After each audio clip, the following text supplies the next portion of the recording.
this is Bella. Bella, this is Mr. McCandles. Hello, Bella. What's going on, movie fans? Today I'm back for another review, and today I'd like to review the very talked about and controversial movie, Poor Things. From the same director who brought you Lobster and Killing of the Sacred Deer and The Favorite. I've only seen 2 of those movies. I've never seen The Lobster. I did not like The Favorite, but I did like Killing of a Sacred Deer. This one is a mixed bag for me. This director definitely has a catered taste to a specific audience. This isn't a movie that mom and dad that only go to the theaters 2 or 3 times a year are going to want to watch. This was made for movie lovers, film buffs that like to analyze things and look for details that they might have missed. It requires probably multiple watches to grasp everything because it is a very interesting, wild, and weird ass movie. The movie even has unique production choices. We go back and forth between black and white and color. And then we have the magnifying glass camera lens look. Then we have a peeping Tom look. The acting is weird. The sets are weird. But even the editing and production style is weird. And it's weird in a good way. I was expecting to not like this movie whatsoever. I thought, wow, this looks artsy. It looks generic, going out of its way to be weird, to be popular. And that might be the case, but it does it in a way that is interesting. And I found myself actually enjoying it way more than I was expecting. I flat out didn't even want to see this movie, but I thought I would give it a chance. Now, this is a spoiler review, so if you don't want anything spoiled beyond this point, please shut the review off and judge the film for yourself.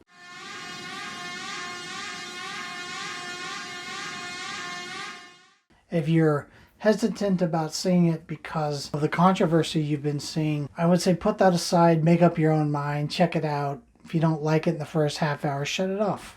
For me, personally, the first hour of this movie is so much fun. What the movie is about is Emma Stone commits suicide by jumping off of a bridge. She's pregnant at the time.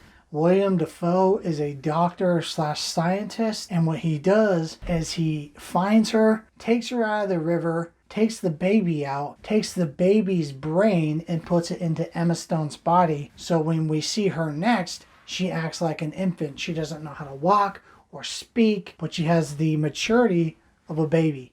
And so we're watching her grow through the movie, get smarter, more intelligent as a human being would. Willem Dafoe did a great job, but honestly, when does Willem Dafoe not do a good job? Like, the guy is an incredible actor. He is so talented. And Emma Stone is also so talented, and she really feeds us this character. Literally will spoon feed us this character, and we have to gobble it up and be like, okay, I see what you're doing. It makes sense. I like it, or you don't like it.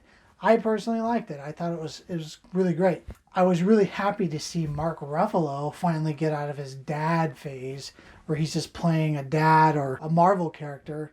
You could tell he was really enjoying this character. He was one of the best parts of the movie, and I liked seeing him play something more serious and more fun. His character was kind of an asshole, but he's also an asshole in a funny way. I really enjoyed this boat scene that they had where she was learning how to dance, and then she was like talking to people, trying to make friends, and Mark Ruffalo told her after they had had sex on the bed, he's like, it's best you not fall in love with me because most likely I'm going to break your heart. I usually do the untangling and move on to the next. And I thought that was a funny scene because it's like he's pretty much admitting that, hey, you're a toy I'm going to play with, and then when I'm done, I'm going to go get another toy. The humor is really dark like that, but they do it in a funny way. It's really interesting humor. I will say I enjoyed and I loved the first hour. The movie's about 2:20. The minute they get off the boat, I think the movie lost its steam. It lost its pacing. When they get off the boat, they don't have any money. And so Emma Stone has to go do tricks, which is key word for prostitution. She goes to a brothel house, gets a little bit of money,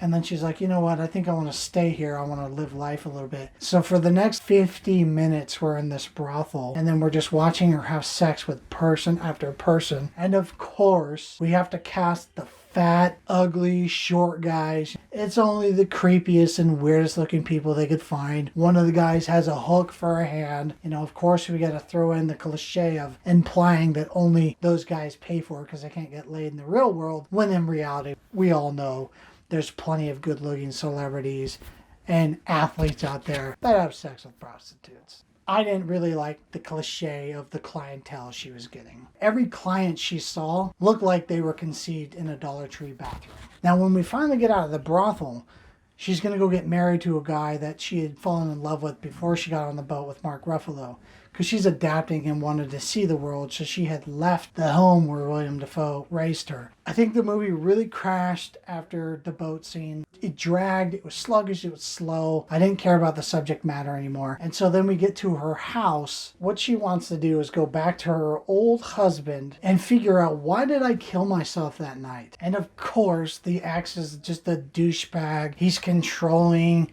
He wants to treat her like property. You're not leaving the house unless I say so. Look pretty all the time. I did not like this approach or this direction they went. It's just been done a billion times. Instead of doing the abusive husband thing, maybe she went back to see why she killed herself, and her husband treated her like a queen with respect and love and did nice things for her. And then you're like, wait a second. She didn't kill herself because he was abusive?